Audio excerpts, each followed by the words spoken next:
Hi everyone.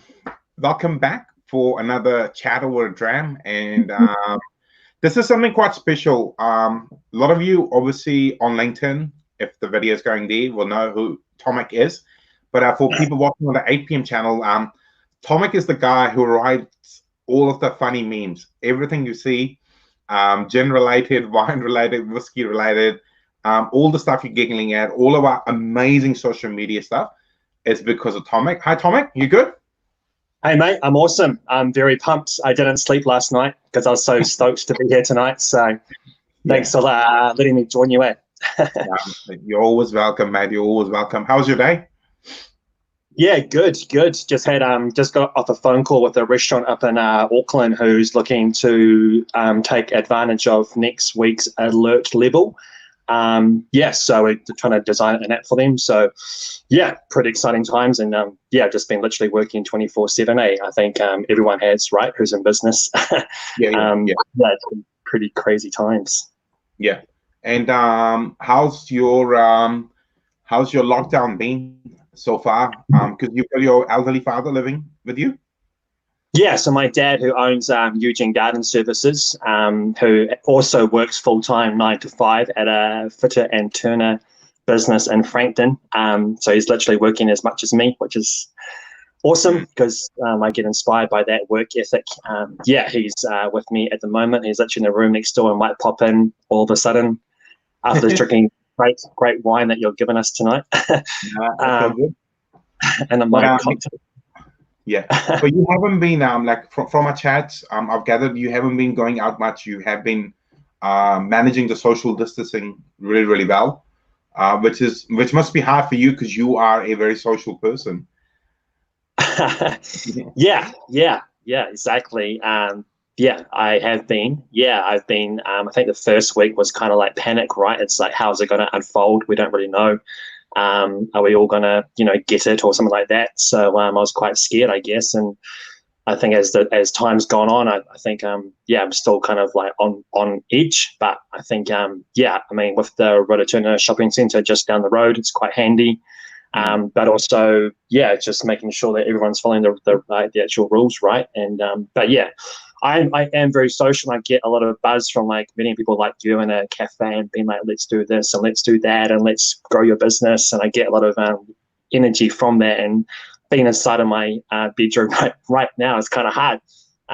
Being honest, but having Zoom calls has been quite helpful, and seeing the growth of Zoom and people and embracing Zoom is quite awesome too. It's made me think about new business opportunities within my own business. So it's great. Yeah. I mean, you and I obviously communicate about 8 p.m. We rely on the Messenger app, the Facebook Messenger. We're all day just bouncing ideas. But I agree, the Zoom call has provided avenues for people, and it's funny, like even people who wouldn't have considered, the video chat, they're using it to good effect. I've been using it on WhatsApp to let my parents communicate with my kids. So they can sort of see each other, which is quite cool. Nice. Yeah, and obviously they're a big part of your business, right? And I see your mum likes pretty much every post that you do. All that comes in, which is awesome. My dad drinks. He likes his red wine. He loves his red wine. He loves his whiskey. My mum doesn't drink, but you did a post about the Grand Marnier liqueur. And my mom texts me. She's like, "Oh, I like a bottle. I don't want to drink it. I just like it. It's a pretty bottle."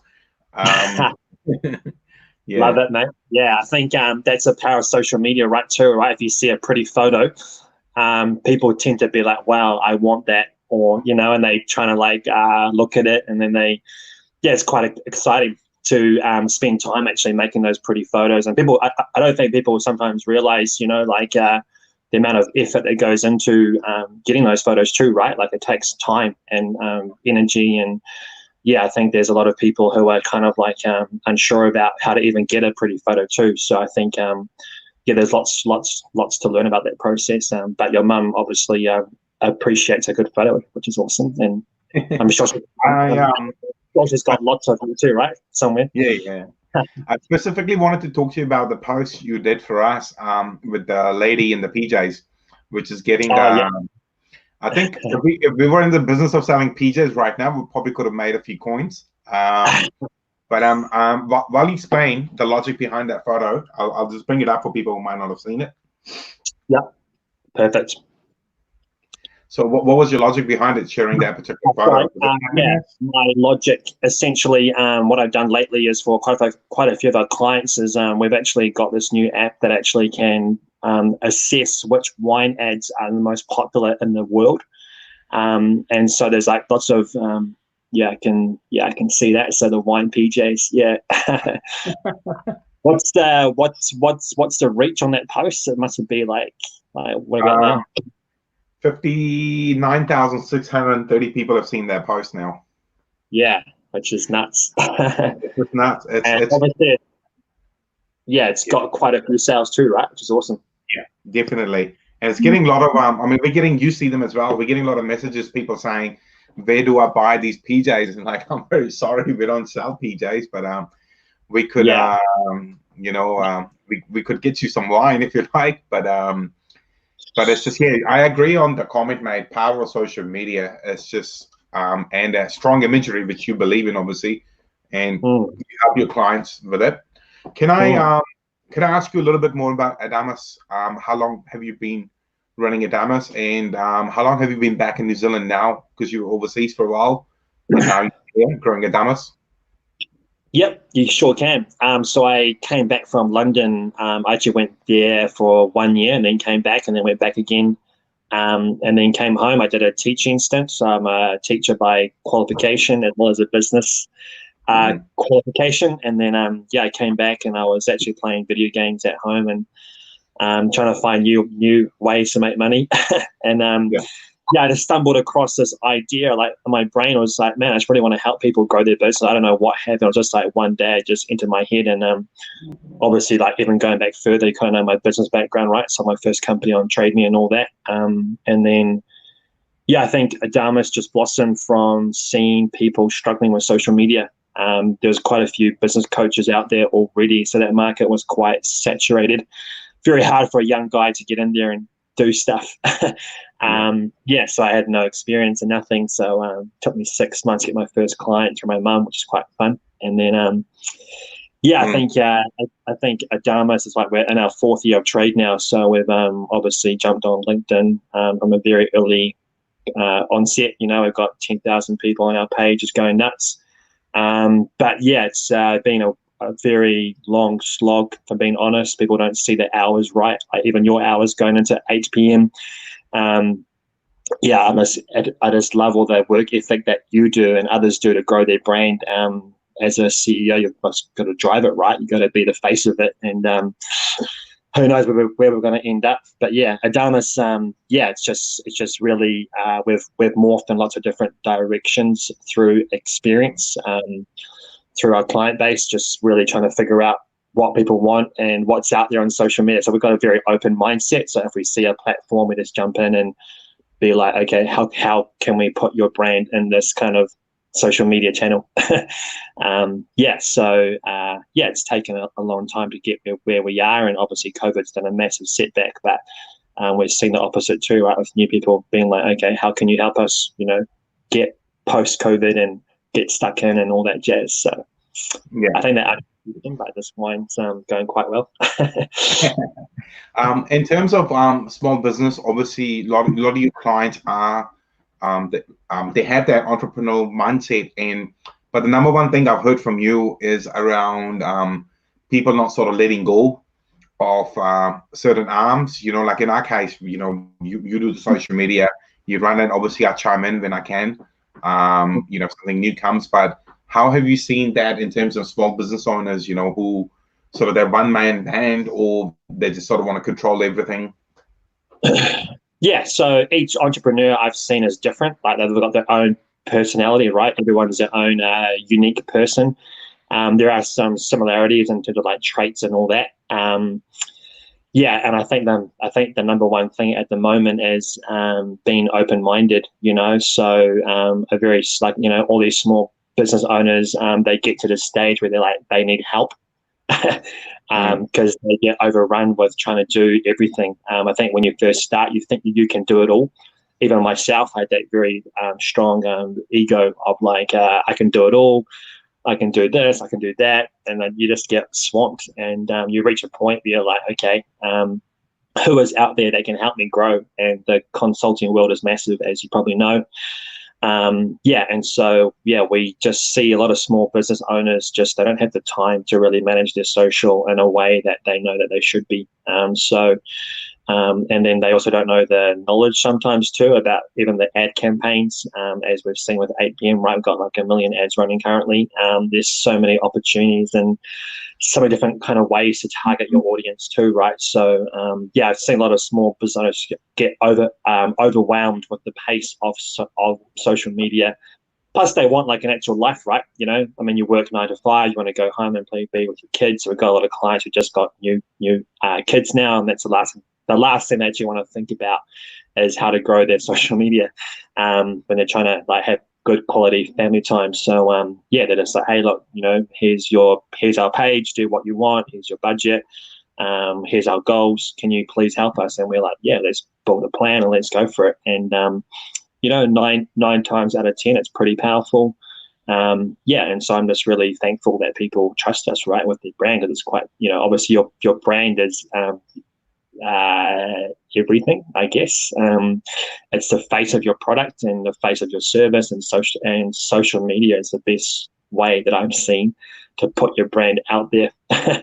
So Interesting. Can I run an analogy past you? I don't know where I read, but it said, if a tree falls in the forest, did it make a noise?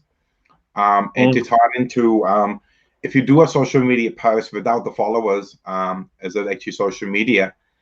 Could you relate the two, or what's your thoughts around it? Yeah, so as you're seeing maybe from my video is that I really advocate getting likes for your brand and targeting people to start to follow your page who are actually in your market. So quite a few brands, actually probably a lot of small business owners have very few followers, very few likes. They're in that 100 to 200 range of likes, and most of them are usually family and friends. So the number one thing I always recommend is to actually get stuck in and build a Facebook like campaign targeted to your customer base that you actually want in your business. And as your likes go up and you're actually posting cool content, they're going to get stuck in and actually start commenting on your page. As you've seen with 8PM, like you're almost at 7,000 likes now. So obviously that like campaign you've got running in the background, all these new people who like love gin, who love wine, who love whiskey, right? They're coming into your page and actually experiencing the awesomeness that you are doing through social, because you're a very social person yourself and you're very open to social. But you've got to really get stuck in and actually build your actual fan base. And a good way to do that is those like campaigns. And Facebook's actually built a whole platform around getting likes for your page, which I think people don't realize. And I've seen in the consulting world, I have this battle like literally 24/7, like do likes matter or do they not matter? And I've always come to the conclusion that likes are pretty much everything in terms of brand building. So when you post a story, when you post a content, there's a high chance that someone who likes your page will see it, right? And if it's relevant content, they're going to be like, okay, I actually want to watch this when I'm scrolling through my feed. This kind of matters to me. And you probably see it too, right? When you're scrolling through your social media and people that you love and all that, you want to comment on their stuff because it's relevant to you. Yeah. Let's read a comment to you on LinkedIn from Steve Nathan, who's in Hawke's Bay. I think his business is around timesheets and all that kind of stuff. So I totally understand that I can do it all as I sit here working on marketing plan with a glass of something. So, I think that kind of sums it up. But also, people want to know what you and I are drinking. Do you want to go first? Yes. So you were very grateful being Santa this afternoon to me, very early Christmas. And I'm drinking Mojo. Is that pronounced right? Mojo South Moje. It's a South Australia Shiraz from 2017.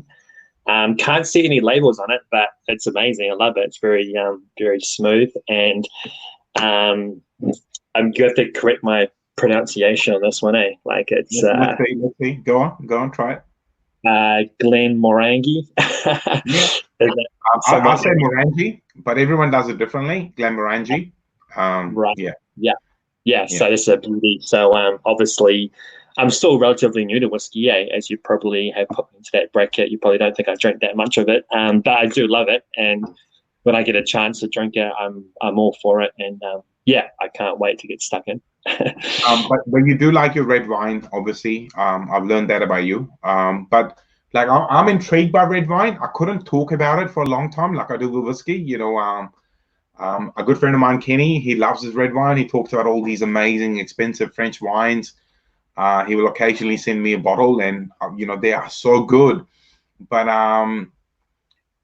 whiskey's just and gin, you know. And probably the one main thing with spirits is, you know, you can put the cap back on and you can sort of start again. Trouble with wine is you'd really sort of commit it to the bottle, you know, at least in that night or 2 nights. Yeah. There's usually a good reason for that, right? Like someone's party or someone's getting married or all that jazz. So it's always going to go down well, and it's always usually a good crowd. But I guess with COVID, you feel a bit guilty because it's just you, right? So going through an actual whole bottle. Yeah. But it's just not me though. I've been doing these, and you've been part of some of them. I've been doing a lot of video chat, so I don't feel guilty for drinking by myself. I've been sharing virtual drams with people all over the world. Is that how you justify it today? Like everyone, if it's on video, right? I've always justified it as research. I said that last night about my chat with David, and someone laughed and said, "But it is research, you know." David's actually just commented. He goes, "I just got back from Barossa Valley. You must try a Barossa Sparkling Shiraz." Actually, funny he says that. Hey, David. We have some coming. I'll run the brand past you, David. You probably know them. Is it Adam something? I forget. I'll send it to you, David. But in terms of wine, like what is that you like? What intrigues you about wine, Tomek?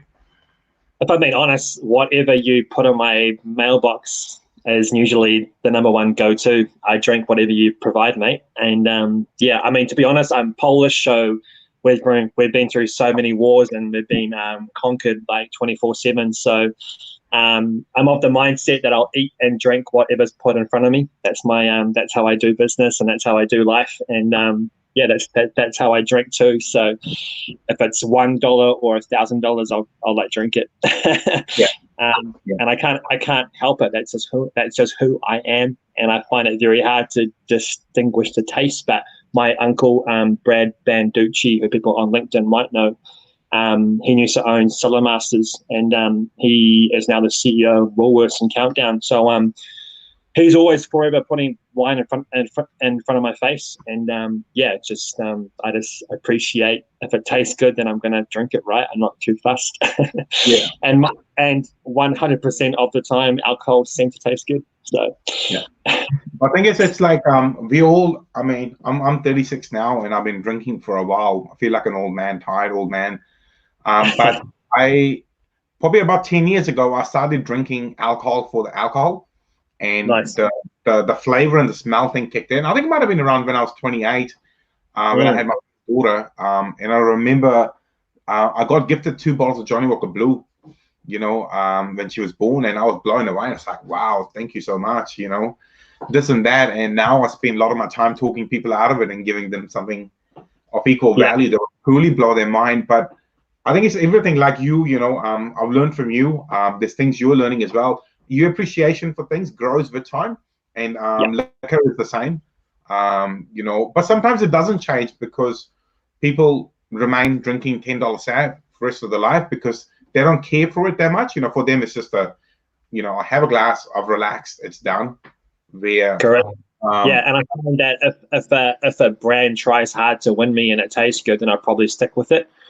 So I think that's a little marketing tip too. I don't see many wine ads on my page, or for some reason I don't see much. So I think if there's a wine company following this right now, it's like, you know, really get stuck in and get people hooked on your product, because yeah, a good quality wine shouldn't be too hard to make, right? Yeah. And if you can build a fan base around that, then that'll be massive. But yeah, this wine is going down great, and all the wines you've put on my face have been awesome. And I think Don Scarlett, who's an active wine drinker, is probably watching this now. And yeah, he's always recommending stuff to me. And yeah, but to be honest, I think I think wine companies have got to work really hard and actually getting people to commit to their brand, right, for life, essentially. And I've been to that. I think we went to it. Some do, Tomek. I mean, like people like my dad, they drink, they don't commit to a brand, they commit to a region more often. Okay. And I've got to be careful. I don't want to become a spokesperson for wine industry. That's not my job. But it seems like people will, and like we're dabbling into things, right, with APM. We'll dabble into wine. My dad was actually shocked to see how much wine we have been selling during the lockdown. And he said he's taking notice. I was like, oh, I can give some pointers. A friend of mine just commented, who's, I must say, and I will not name them, too shy to join the video because I asked him to do the video with me. But he says he's on a $7 Sauvignon Blanc bottle right now. But we'll let it pass because I know he likes his whiskey and he has some very interesting whiskeys in his collection. Nice.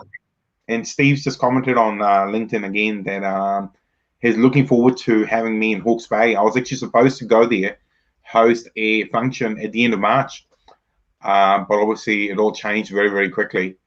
But hopefully once it all settles down, we'll get back into it. So what's happening in your world? Obviously, you shared with me some of the small businesses that you've helped over the last few months. Well, we're one of the lucky ones. We've stayed open, but many have shut down. We've been forced to shut down because of the lockdown. What are you hearing? What are their fears for once they do open, or if they will open?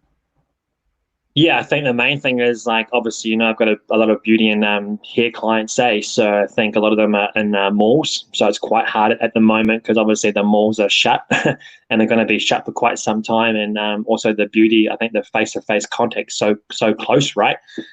Doing your brows and all that, and that's a massive trade in the New Zealand. It's like so much money in brows that it's ridiculous. It's great though. But I think that whole face-to-face structure is changing. There's all these training companies now coming out being like, this is the correct way to do brows during COVID. So it's just, I'm seeing that a lot. Rent is still a big issue, especially in the malls. I think they've got different lease agreements through, because I think there was quite a bit of chatter about how you can get out of your lease, but the malls are kind of different. So I feel sorry for them because, that still hasn't been resolved just yet for some of them. So, and it's been quite a while now, eh? So that's a massive cost, of course, if you're in an actual mall. But yeah, I think as well, I think I've seen a lot of people trying to adapt to how to make money now in this new post-COVID age, or even during COVID. I'm just getting calls left, right, and center of like, now they can't rely on their traditional kind of trade. So they're now thinking about how can we make money online, because there's like seeing that as the next big business kind of thing for their business. So they're just throwing me like all sorts of different ideas, and they're trying to get it started, and they're trying to think how it's going to work. So that's massive. But yeah, at the moment, I think as well, like the actual government loan scheme and all that, that's quite tricky. Like a lot of them are getting asked to fill in like thousands of pages of like paperwork to get it started and all that. So those who are hit hard, I find it quite hard to get access to what they need to. But I think there's some developments happening there, which is good. But yeah, fundamentally, I think there's still too much uncertainty about when they can reopen. I think there's a hope though with going to alert level 3, right? So hopefully it just keeps going down and down, and we can just go back to business. Todd Harper, he's just asked a question: what's your favorite type of red, white, and pink wine? I think I can answer on Tomek's behalf. Whichever one's on special or gets gifted. Yeah, I know Todd. Yeah, he's a good mate of mine. He's in social media too, which is good. But yeah, Yeah, to be honest, if it's in my face, it's a very easy sell for me. I just look at a label and hope for the best, and I'll put it on Facebook. Who can recommend what? Because I've got literally no idea, which I think is quite interesting from a marketing point of view. Like there should be someone at the wine place being like, buy this and try this and do that. But yeah, 9 times out of 10, I just pick a bottle that looks pretty. Yeah. If I had to answer, and I'll answer it just with a little bit of detail. If you talk of red wine, I love Shiraz. I love Aussie Shiraz. I'll dabble into a little bit of Pinot Noir, but not much. A particular white wine I really enjoyed. I bought this case. Well, actually, there was 4 cases of wine, which I've drunk all now. But all the wine was from Clearview Estate in Hawke's Bay. And if Nathan's watching, he probably knows these guys. But they have this reserve Chardonnay, which was just beautiful. It had a particular lime character, which I really enjoyed. It was quite nice. And I don't drink pink wine. I don't think I've ever paid for a bottle of rosé, and long that may continue. But yeah. So, what's your thoughts around? What's your thoughts around lockdown 3? It's not a lot different, obviously. Not a lot of businesses going to come back. Like obviously, leaving 8 p.m. aside, what are some of your existing clients seeing? Are they seeing a light on the side of the tunnel, or they think it's going to struggle for a little while? Alert level 3 for our hospo clients. They're kind of looking. They're pretty excited, right, for the next phase, because obviously they can open and start to deliver food. And what we've seen overseas, a lot of companies are booming, right, in that kind of environment. So it's massive for them. But the others, they kind of still have to sit at home and do online orders somehow. They're doing courier companies. They're getting stuck into that. A lot of them are trying to find new ways to make their product more convenient for their customers. So they're trying to adapt to that quite quickly. A lot of beauty clinic clients are trying to sell vouchers in advance, so they're trying to get that sorted. So they'll get like a 20% discount if they buy that voucher now, just for cash flow reasons. And there's quite a few that are actually taking bookings, thinking that's going to open within a certain time frame. So that's pretty massive. But yeah, the actual main thing I'm seeing right now is there's still hope, which is awesome. Not everyone's shut down. Like I haven't seen one client actually go bankrupt, which is awesome. So a lot of them are just taking on more debt, right? Which is obviously hard and sad, because you work so hard to build your business and get those gains, and now you got to borrow more money, and it's more years of setback where you could be actually living the dream, right, and getting the dream faster. So, but to be honest, from the forecast I've seen too, there's going to be a massive influx of, I think, spending too. Quite a few people have actually got more money now too from sitting at home doing nothing.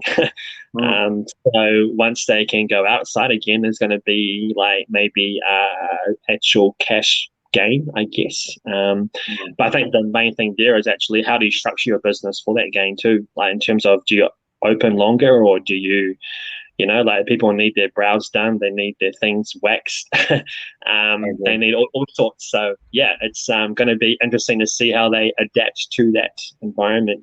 But I think they've got to structure themselves to be in a profit maximization point, right? Yeah. Yeah.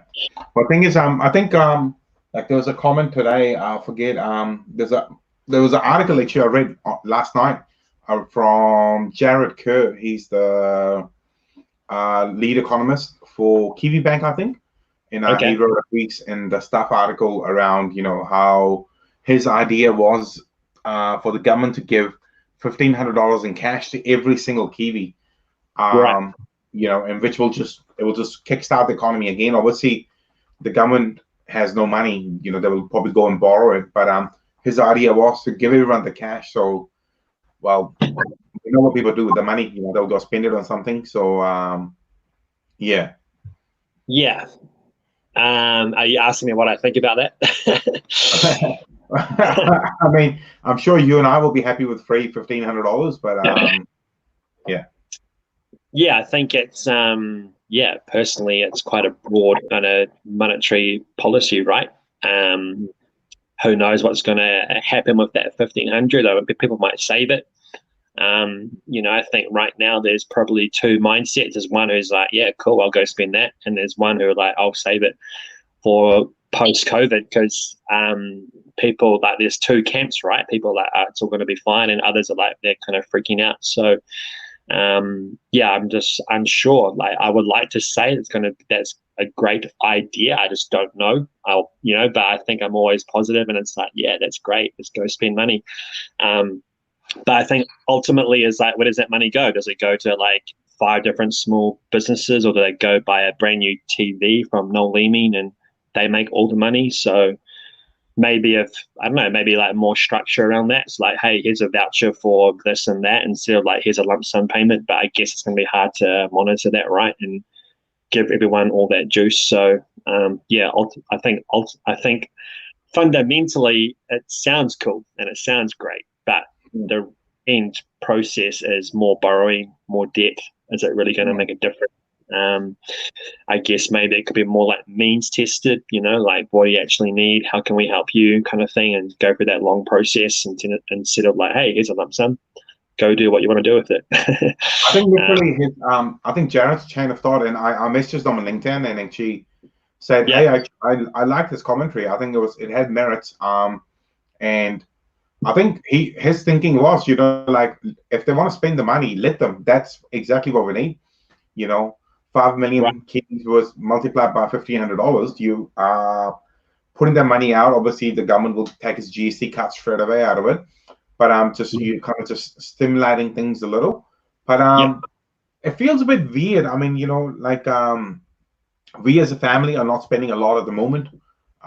We're spending a lot on keeping the house lit and warm at the moment.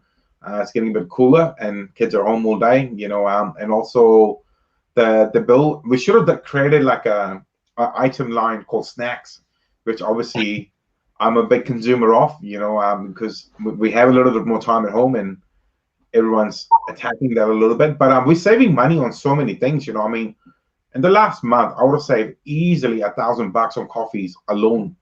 And nice. These are coffees I haven't drunk elsewhere because, well, I don't want to have just the coffee. I like having a cappuccino or a mochaccino. But we're all saving that money. Even if it's $5, $7 at a time. Yeah. I think everyone's. I think it adds up.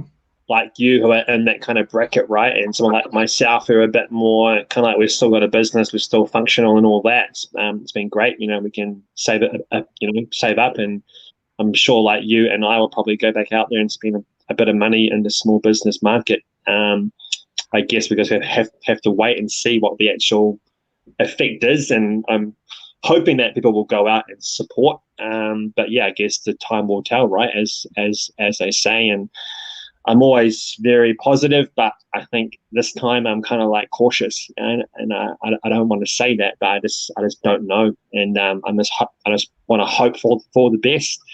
If I could wave a magic wand and be like, let's help everyone all at once, and let's save all the jobs, and let's save all this, all these people that are going bankrupt, which there are quite a lot of, that we don't see every day because we're not exposed to it. But I hear so many stories from other people, and it's like, man, I just feel so bad for them, and it's like, how can we save them? So as from a marketing point of view, I'm like, okay, how do you adapt to not going bankrupt? And I think I want to advocate like selling bonds in your business. So what I mean by that is like, here's a lump sum, like, can you pay this lump sum to my business, and you'll get like a discount for life. Plus you'll get this awesome special for the next 30 days, or, just give me this money now to help me survive, and then let's come out the other side. But we don't see that much in New Zealand. Overseas it's quite popular, especially for like sporting clubs. Like, people buy bonds to support their teams, and they might get a discount for life for that kind of for that team. So but I think we have to adapt and find new ways to make money, right? But I haven't seen it happen as quickly as what I thought it would be. So I think people are just trying to ride the storm. Or go bankrupt now. Which is sad.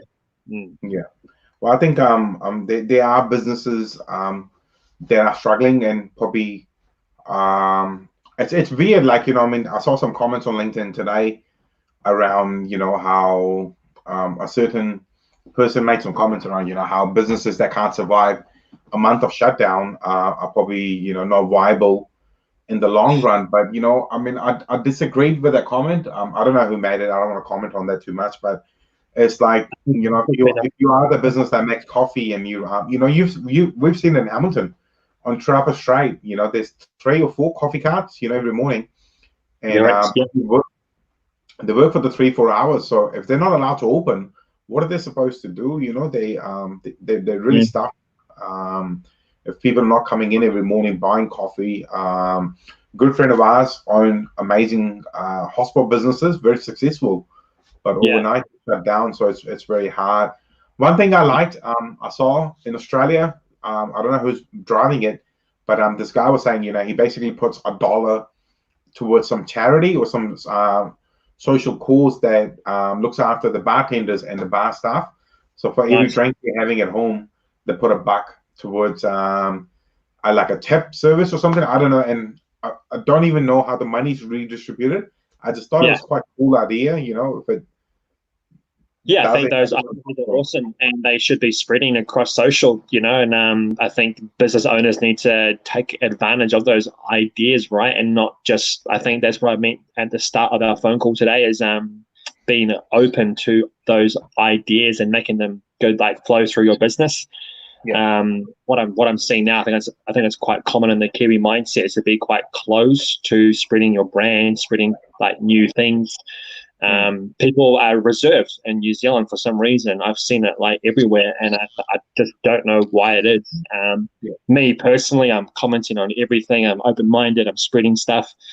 But yeah, I think there's probably a portion, like too many businesses are just so like closed, and they need to be adapting and being open and spreading new ideas to like get money into their business, because people like us want to help them. And if we see it in our feed, we're probably going to click on it and pay for it and make it happen because we got money. So it's massive. And just going back to your LinkedIn style and seeing those comments, like, what do you actually do every day on like LinkedIn? Like, do you just scroll through like every 5 minutes of every hour and just see what's out there? Like, what's your like attitude? Because you're obviously quite popular on LinkedIn. Like, you're like blowing up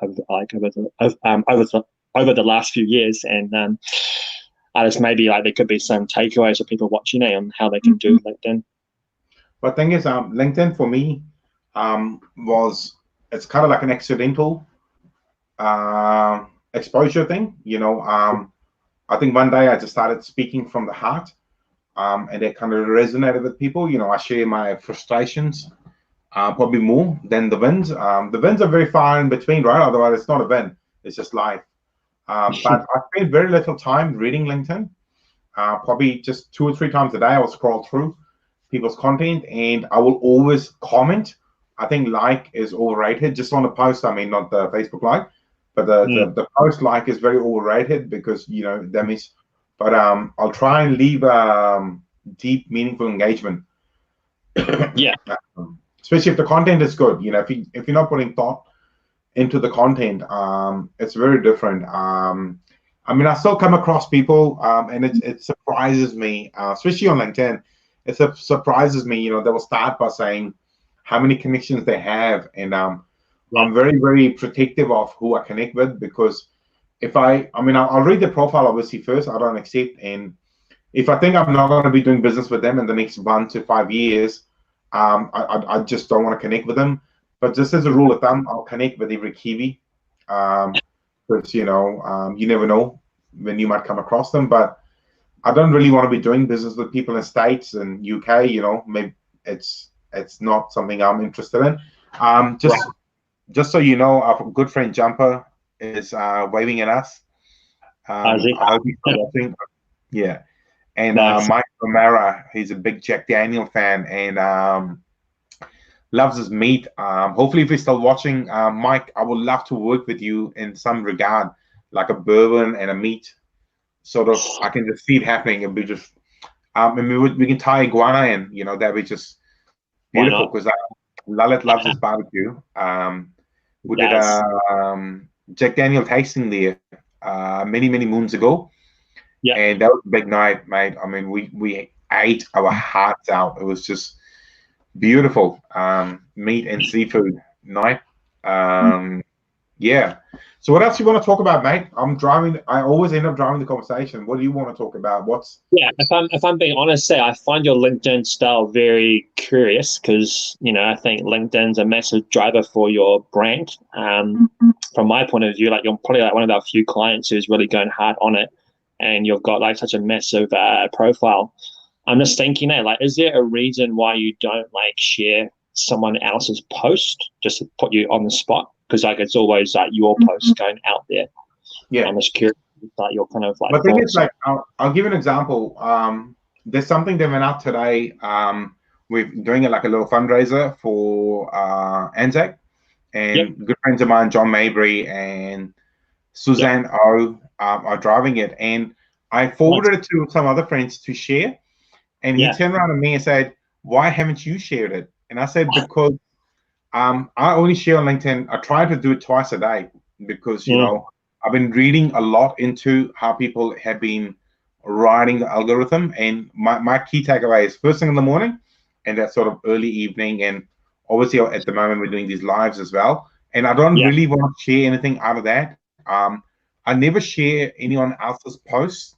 It's the same when I say to you, when we come across a generic funny meme, is to adapt it for 8 p.m. branding and share it, so wherever it goes, the brand goes. So if I see something, I like it, I'll make my own comments on it, which is the same on LinkedIn. A lot of people share stuff. I'm not a big fan of it. I'd rather make comments and my own summary of it, and I'll put a link to the article if it must go. Yeah.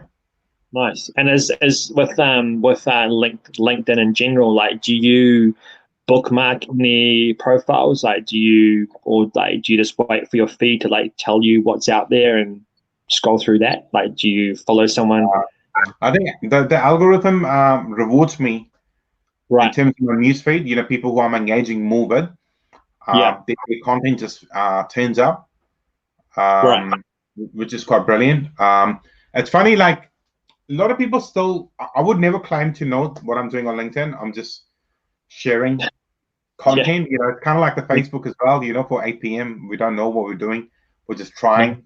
Sometimes it resonates, sometimes it doesn't. But sometimes people, I feel like, take LinkedIn way too casually. That underestimate the power of it. But the trouble is they start selling straight away. Something I've said to you in the past. People start selling, and then that's something we don't do with 8 p.m. either. We never sell, we attract. And even the posts you do for us, I've always said to you, the language, the approach should always be, here's a product, what do you think?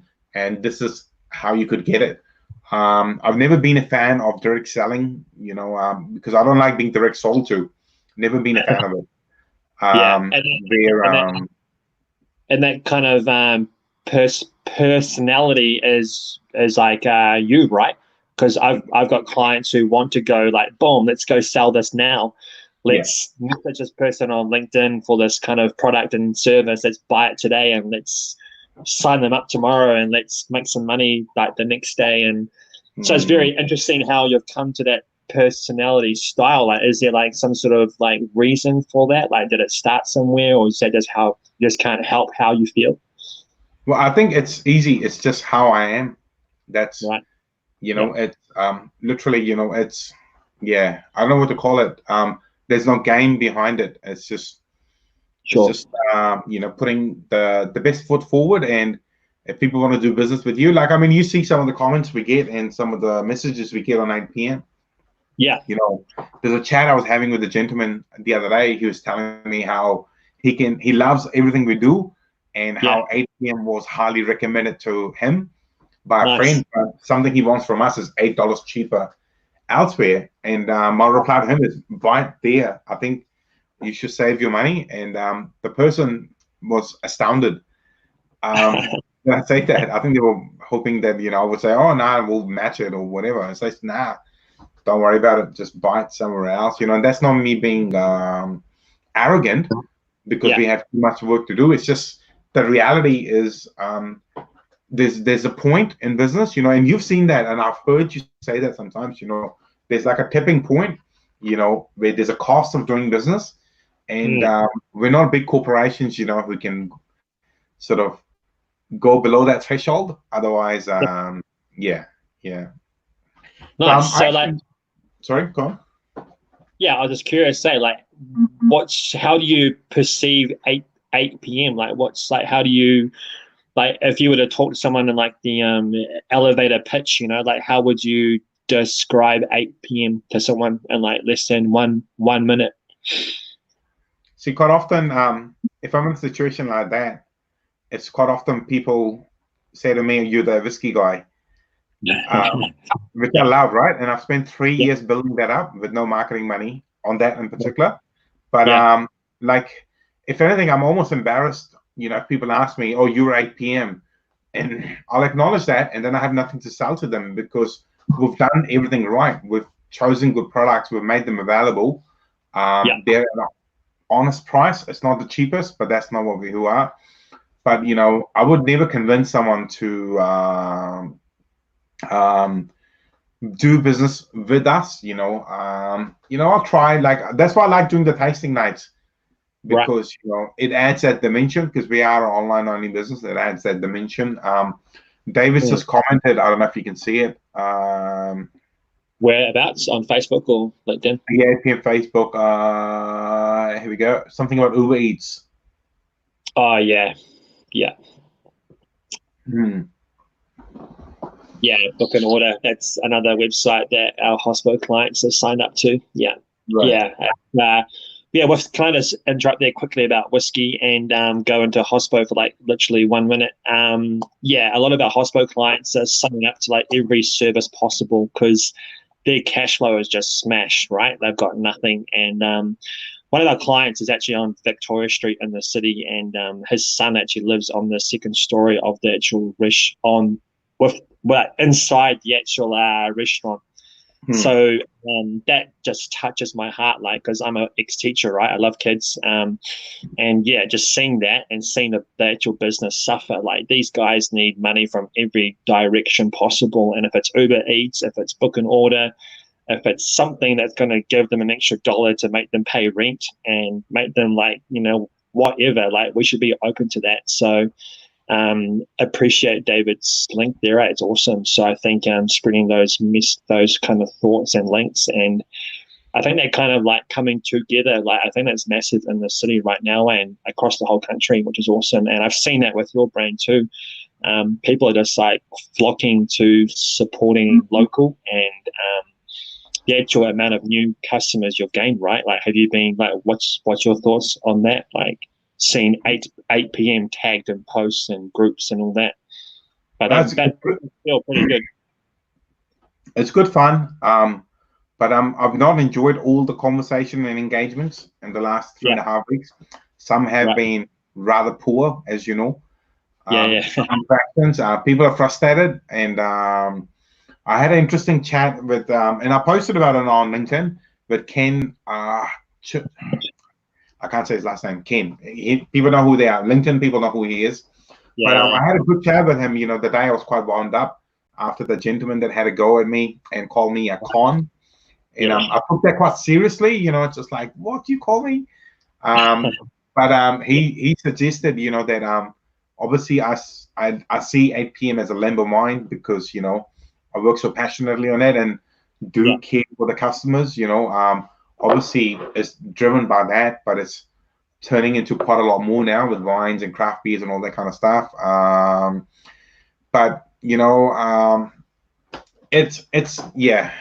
mean, sometimes I take it too seriously. Like, you saw, I think someone left like a feedback thing around how they were frustrated they didn't get the Naked Whiskey sample pack. But I'm just struggling to do that in amongst all the other stuff at the moment. But it is what it is. You know, we're trying our best, and probably have a few apologies to make later. Yeah, if I'm being honest, like, you're like the most awesome dude. Like, people love you, and I think hope that people watching this at some point in time like see how hard you work, and yeah, I know, but like your whole family's, on this band, and there's so many people who are actually involved in your brand, which is awesome. And this is why I love what I do, because I get to see that from a back end point of view, So that's why I love teaching too, because I got to see all the kids and all the effort involved in everything, which is massive. And I think from when I first met you to where you are now, like it's just awesome to see like what has gone on with 8 p.m. And I think your very first website was like a Joomla or Joomla, whatever it's called, Joomla, and now you're on like Shopify, and you just I think the amount of people who are following you is awesome, and you've put a lot of time into like LinkedIn events, which has been awesome. And can I ask a quick question around like events? Like, what's been like your biggest takeaway from that, like in terms of potentially brand? Because I think a lot of people underestimate the power of that, and actually meeting people in the offline world, and how that translates to coming online. I think it's the same analogy, right? A lot of people question my sanity around events. Most of them we break even or we make a loss. Where even members of my family have always questioned my sanity for doing an activity that breaks even consistently or makes a loss. But the long-term brand loyalty you build and the connections, to give you an idea, someone today ordered 2 very expensive bottles of whiskey. Wow. And there's one about to go out, a $2,100 bottle, and the relationship I have with this person is I get to open it before they do, and you can't build that through online. It's just never going to work. It's not going to work video. It's with me consistently getting in front of that person, who starts to become a friend. They trust you so much, your opinion. The events, I think, look at 2 things, right? Look at 2 things. Think of the Tupperware party.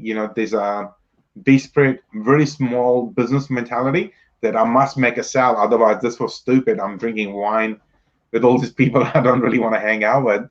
But the way I look at it is, I love to talk about whiskey so much. This is fun for me.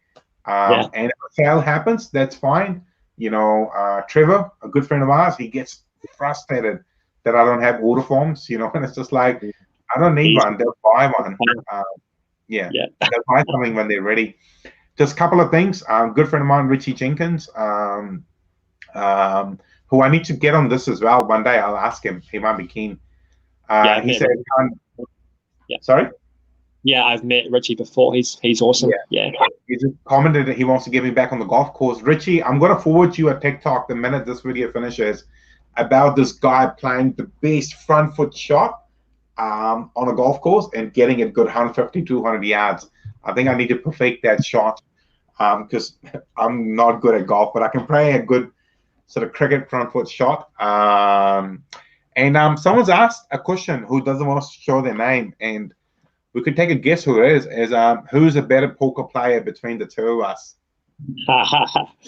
Mate, that's gonna. Do I have to bring out this drink here, the whiskey? Yeah, open it, man. Open it. Although I'm still kind of like full on this one. Let's be honest. I think from the amount of games we've both played against each other, it's pretty even-ish.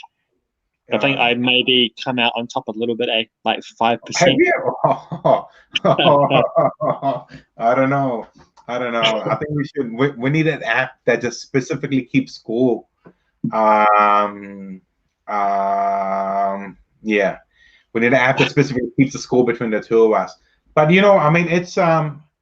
it's bizarre. Like, we've been having poker nights, contacting the boys, all over the country, and it's been amazing playing poker on that platform, but having the chat down the side and just the banter. And I know you've got a big heart for hospo, and that's what hospo does. You could have a meal at your home. Lalit could send you an amazing steak or whatever, but it's the whole getting out of the house and experience of sitting down, talking amongst other friends. We need that. And we've been lightly doing it through the poker nights, but people need that social interaction, it's agreed.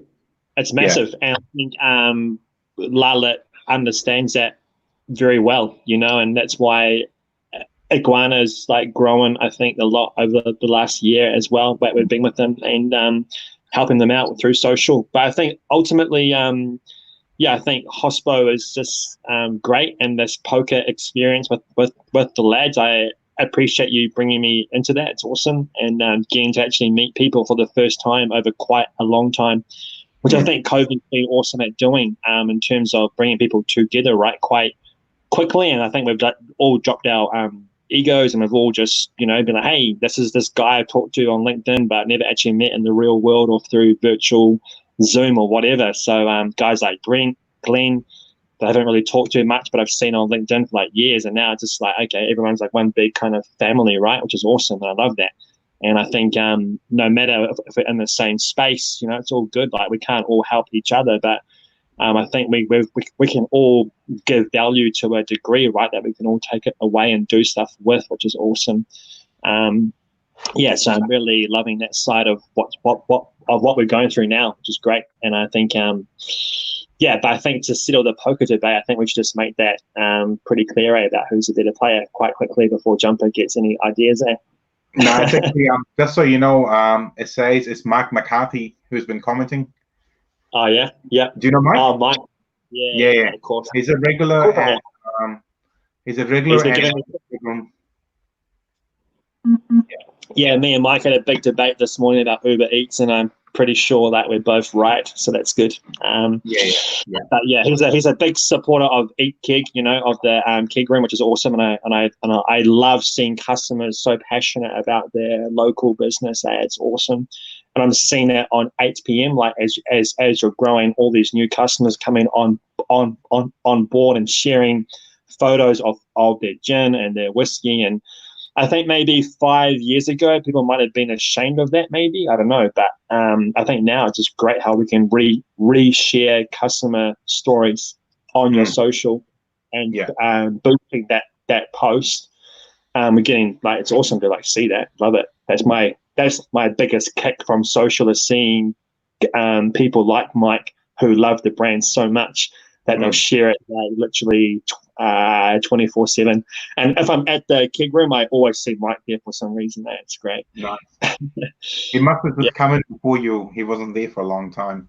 I'll just read you a comment from a good friend of mine, Andrew, on LinkedIn. It's beyond brand or product. It's the trust and friendships that formulate from it, which will grow long-term, meaningful relationships. And Daniel Smithwood, who I chatted with on Monday night, he said the same thing, and something you champion is it's a relationship and nourishing them for the long term. Like today, I spent a good part of 2 hours on the phone chasing orders for customers who've been waiting for, up to 14 days. I rang this guy, Scotty, and I was embarrassed that Post Haste is not, doing what they're supposed. I've done my part. We've packed the box, we've sent it, and now I feel so frustrated. And if he was close by, I would have just driven the order up to him. Just one other thing before we get into my Q&A game at the end of the chat. Hang on just 1 second. I've done something here. Can I just say one thing about Post Haste, if that's all right?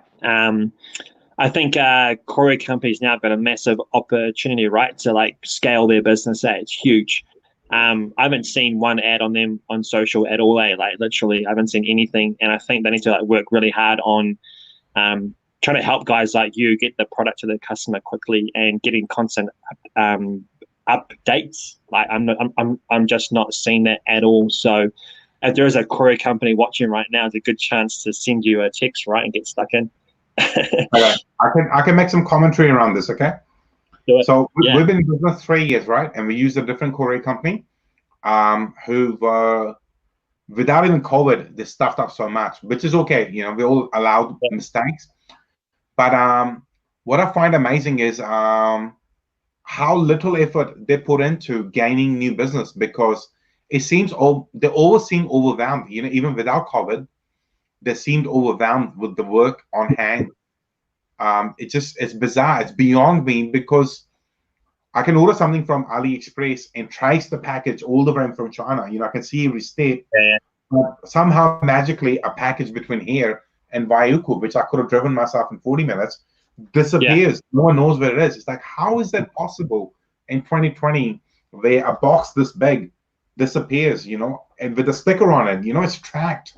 How can it disappear? And the frustration of spending 20, 30 minutes trying to get a hold of someone, and I don't want to be too negative about it. I think you will see that come once this settles, because there's a lot of built up anger around courier services, and it works both ways, because we're receiving goods as well, which are very slow to come in, which sets us up. But I think for a business like you, like you're spending money to get customers to come to your website to actually make an order, right? So you hope that these courier companies can then put up their game, and I just don't know what's going on, but it could be a good LinkedIn live for you to get post haste to come into this and actually talk about maybe these new things that they are trying to think of. Yeah. It's a good point. Good point. Cool. Yeah. All right. So all the videos I've been doing, I've been running this thing at the end where I ask you 3 questions, and in return you get to ask me 1 question. Okay. Oh. All right. Wait, is that 3 to 1 ratio? Yeah, so is that right? I ask 3, you get 1, because you're a good poker player. You get 1 hand, I get 3. All right, do it. So question number 1, the day 1, the lockdown's finished, you can go out and get some kind of takeaway food. What's the first food takeaway or restaurant are you running to? A toss between Gourmet in the Gardens and Iguana. Yeah, because they're both awesome clients. Nice. Well, I think we love Lalit obviously, but Gourmet in the Gardens would be so cool, because the choice is so varied and amazing. Beautiful, nice. Can I share something with you? Go for it. I've never been to a Gourmet in the Garden. You're lazy, mate. Come on, man. Some of us work 7 days. 7 days. Who has time on a Sunday evening to go to Gourmet in the Garden? Not me. I'm working. Of all people. But my wife and parents have been, and they've enjoyed it. Nice. Tanya's awesome, mate. Like, if you she's an amazing, very hard-working woman, and I think everyone on LinkedIn can vouch for her, right? Because she's like, Gourmet is like, it's free to go, right? It's such a beautiful event, and it's loved by the whole city. I remember chatting with you about it a long time ago, and there's 2 parts to it. The reason why I haven't been is I'm not a big fan of crowds, and I am generally working on Sundays, so that's why I haven't gone. But I remember chatting with you about it a long time ago when you started helping Tanya, and you guys are working together, and you were astounded, I think, at the time how few likes they had versus the foot traffic they generate. And and she's made it multi-dimensional. They do a winter, they do all this and silver service, all that kind of stuff, and it's just amazing to see her brand grow into. And I'm sorry for people who are watching in other parts of the country, Gourmet in the Garden is like a real Hamilton institution now, especially during summer. Yeah, massive. Yeah, I mean, she's worked hard, and there's awesome people that are, and the food trucks are awesome, and but it's just such a great vibe. And I mean, the fact that it's free and people can go have a great time, and so much choice. I think it's like you say, it's a institution, and if you haven't been yet, definitely put it on your calendar, because hopefully it's going to come back. I'll go when she will hopefully let me put up a gin garden. We've talked about it a few times, but we haven't followed through. But we'll see. Probably watching, and she'll probably message you tonight. Yeah. If I'm being honest, go on opening night, book out your day and just go and have a great time with your family. Yeah, because it's awesome. Yeah. Yeah. But thing is, one thing with me and Tanya have been playing. I don't know if you saw that movie where a bunch of friends are playing tag. I've been going for years. Well, me and Tanya have been playing that for 2 years now. Where out of the blue, I'll call her and I say, we must catch up. And then I'll miss her. And then 6 months later, she'll message me, oh, we're going to do something together. And then I can't get back to her for a couple of days. But I think that's very typical of small business, right? In terms of you'll play that kind of tag game. You just got to get stuck in and like, whatever you want to do, like get stuck in and do it. And hopefully it happens within a week. And Bernard Powell has taught me that. And he's probably watching now. But yeah, like literally follow up until it happens. But yeah, I do love that. It's awesome. Yeah. Yeah. Someone's asked if you're drinking rhubarb gin. No, he's not. He's drinking whiskey now. He stepped up. Who's that? Mike again. I'm not sure. I'm sure it's Mike. Yeah, he's probably teasing me. Yeah, like, yeah. Jumper is looking for a poker night rematch.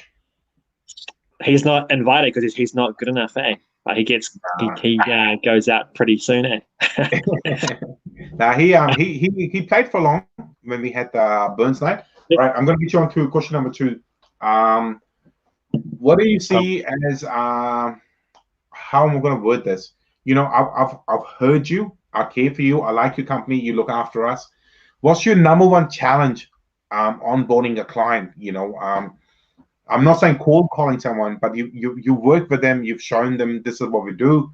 This is how we've done it for other people. I think with many people, it's trying to get them to sign now. Essentially, like, try it, get started. Like, let's do it now. Like, I've had many phone calls where I've waited like weeks or days, months. Tomek, just give me 1 second. Yeah. This is going to surprise you. Just a second. Hello. Yeah. Hello, it's Mary from Sterling Security. Just before the low and had the back door activated. Oh, yeah. Yeah. Are you happy to leave it? Is it just single activation or? Just a single, yeah. Okay. Could we ignore it and just let me know if it goes off again? All right. I will. Thank you. Okay. Thank you, dear. Good night. Bye. Is that your shot? That's one of the alarms went off in one of the warehouses, but I have to answer it, right? Otherwise, if I don't, she will trigger a security guard, which is $180 plus GST. Wow. Yeah. But, yeah. And since I've been doing these live videos, I've been thinking when it will go off, and it did tonight, because sometimes it's a false alarm. Yeah. Love it. Yeah. I think ultimately, like, going back to what you just said, I can't remember it too much, but I feel positive about it. This whiskey's going quite well, But I think I'm going to interrupt you again. Sorry. Let me re-ask the question because I'm interested in your answer specifically. Okay. What's your number one frustration or problem around once you work the client, but you can't onboard them? They're not seeing the picture somehow, or how do you handle it? Maybe. Yeah, I think I'm of the opinion now that I've been in this game for so long. Like, I know what I'm doing. Like, I can get stuck in and help people grow. I think the number one thing is getting the business owner locked down and in my face and being like, let's grow this business. Let's sit down together. Let's sign this deal. Let's get it done now, and let's do our thing. Because I think that's massive, because a lot of business owners, they call us, have a chat, and then they think about it, and they talk to like 50 other people, and they're still a bit indecisive, and then their brand dies in like 5 years, right? So if they don't get started now, it's tough. But I think the number one issue at the moment is getting them signed up on the actual phone call. Given our price point's quite low, right? I mean, what we charge, it's $19 a day. It's very small. And it's a very open term kind of deal. Let's get stuck in and grow your brand. And so the biggest barrier at the moment, it's just getting them signed up and just not overthink, I guess. Social media is like ads, content. Let's grow the brand. Let's do this and that. So it's pretty straightforward. But that's a bigger issue. But that relates to the personality of the actual entrepreneur, right? I've come across many of them. They're either very open or very closed-minded, or a massive brand, as so many people like go through. But in the small business market, it's just actually getting to sign the deal within that kind of like initial kind of hype phase, which is that first meeting of like a 1 hour kind of meeting of like, hey, what can you do for me for my business? And they either love you or they hate you or they think you're a scam. But ultimately, like, I think seeing brands like yours, I actually show your brand to my future clients, right, and say, look, this is 8 p.m. They're awesome. Here's what we've done for them. Ultimately, it's down to that's getting them signed up quickly. Otherwise, they run away. Right. Question number 3, because I can see the satisfaction you get from the posts you're right, and I've said to you many times, you write them in a way that I can't replicate. What's your most favorite post you can think of that you've written for us or shared that went viral? Because they go viral, man. They go in tens and thousands now. Yeah. It's a good question. You've done so many of them, because obviously we do, quite a few for 8 p.m. I think personally, I think the one about you before COVID, or actually during COVID, about what the brand means to you and the customers. I think they probably didn't go viral as much as I think I thought it would, but I think it kind of touches home about what the brand means to you, what it means to me, what it means to your customers, what it means to the people who actually don't even know you. I think those kind of posts, I think, is, because we've worked so hard to build your brand. I guess Smokies too, right? Like James, you might not have met James yet, but when you do meet him, you'll feel like he'll vouch for me, he'll talk about me and all that. But we get stuck in, right? And I think when I actually write that post, I think about all the times that we've met at McDonald's and we've chatted about different things, and we've been like, all these different growth things that we've actually thought about. So those posts to me mean a lot, and they might not get the most likes, but they're very sensitive to my heart, and I'm a very open-hearted person. So in terms of a viral point of view, I think fundamentally I want a customer's post. So today, like Rachel and her gin post, that's gone food for the day.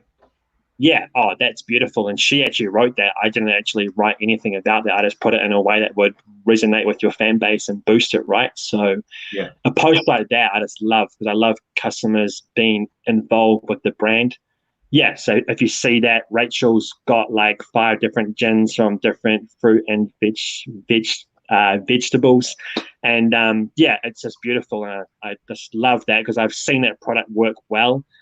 And I think it should be a lifelong customer to you, and she'll be spending whatever, So plus her friends and her friends' friends and all that. And that's how the brand just goes off and nuts.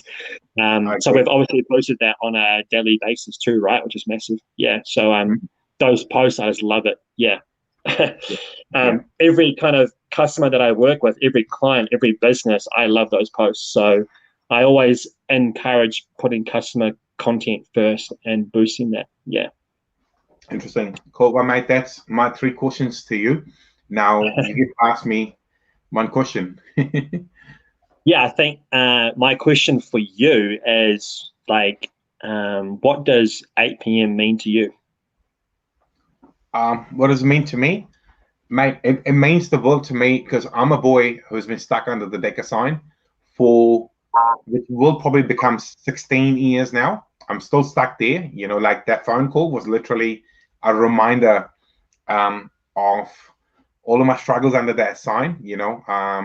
I live like an alter ego of being a fun person talking about premium products that I love and share, but still being stuck under the Decker sign. And that's probably not an 8 p.m. conversation, but that constant reminder is there. And then hopefully in the next few weeks or months, I'll be free of it. Pursue it. There might be an 8 p.m. store one day. I would love for people to come in, to try all this product for free. We got so much of it, which we can only share during tasting nights at the moment. But I want people to be able to come in, if they say, what does rhubarb gin taste like? That's what it tastes like. Here, try it. Or what a smoky whiskey from Kalila is like. Well, here you go. Here's 3 different ones, And, there's other businesses who do that, and I look at them and I admire them. But I guess it takes many years to build towards something like that, Yeah. What did you think of that whiskey? I chose you a smooth one on purpose. I don't want to challenge you too much. Yeah. You got a lot of whiskey people watching you right now. They're probably going to judge me. I think it's tomorrow is going to be a serious whiskey conversation. I'm bringing in 2 guys, 2 brothers who are from Christchurch. They're customer of ours, but they've become very good friends, Brad and Jonathan. Nice. And so it will be a more serious whiskey conversation. But I wanted to have this with you to share with people, the work you do with us, but also, it's weird, right? Like, I mean, I'm sure there's people who don't buy into my personal brand or 8 PMs because they have perceptions around it, but that's fine, till you sort of open it up a little and they see it. Yeah. Yeah, I think ultimately what I've seen is that people just love the kind of socialness of who you are and who the brand is and the customer content coming through. And I think that's different to all the other whiskey brands that I've seen out there, or people trying to sell whiskey through social media, right?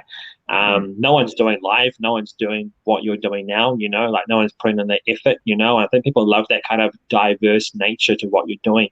Even seeing the comments on this live video, there's like obviously my friends and like your friends and all that. So you're just bringing in so many different varied people into your kind of marketing mix, which is great. Yeah, it's just different, and people struggle with being different. Yeah, so I think you're on a winning model, and I think your 8 p.m. concept is going to happen sooner than you think. And it's a beautiful experience to like be part of, and I really appreciate what you're doing for me too. So I get lots of texts like when I wake up, I'm like, oh cool, how do I help Ash today? Like what can I do to grow his brand, and all that jazz. And that's for all our clients. And yeah, which is why I think people engage with us, but also like why they engage with you, right? Because that is that passion that's coming through the actual brand itself. And it's not just the name, it's not just an image, it's like actual people wanting to have a great time with whiskey, with wine, with gin, whatever. And yeah, I think that whole socialness of it, like, social media is social, right? Yeah, it's great. I agree. I'm just looking at the time. I'll just cover one comment from Mike again. What is the first takeaway place Ash is going to? Mike, I am answering on behalf of me and my lovely wife. We're running to Little India. Both of us are just dying for a hot curry that makes water come out of your head and your eyes and makes you cry. I'm dying for and my wife cooks amazing food. But just that Little India hot curry, I'm just, yeah. I can taste it. It's so close. It's so close. Love it. Cool, mate. Well, it's been so good to have you on this. It's been good. Which is funny, I mean, I say that, but literally we're gonna like probably chat on the messenger straight after. But it's been amazing, and it's amazing to see you grow as well. If you ask other people, I say sometimes I find it frustrating how other people are not joining you, but it's just a timing thing. People see the effort you put in, and it's just a timing thing. But I think there's going to be some very easy wins to be had once COVID sort of settles down a bit, but that's probably going to be a 6 to 9 months journey. Yeah. Yeah, cool. And I think people watching now should just think about the actual effort you put into growing your brand, right? And actual customers that are coming in to 8 p.m. now, like, welcome to this business. It's awesome. We're a very social bunch, and we love each other quite a lot. And yeah, I think over time they'll realize like how powerful like this brand is. And I think what you're doing is awesome. I haven't seen any brand do this in this space, so keep doing it, and keep pumping out cool stuff, and keep being Ash, because everyone loves you, man. It's awesome. Yeah, that's all good. Well, thank you for your time, Doc. You're welcome. Cool. Thank you. So tomorrow night, I will have Brad and Jonathan, the two brothers from Christchurch. They are not in the whiskey industry as such. They like whiskey like I do, but they have this interesting concept, and they have a whiskey group called Working Class Whiskey. So tomorrow's night's theme is going to be around whiskey for working class, which I don't want to say too much, but I think the boys rated at sort of 50 to under $100. That's like the window. That's the working class whiskey. So it's going to be quite interesting talking about that. And we'll see you tomorrow night. Thanks so much. Cool. Okay, take it easy.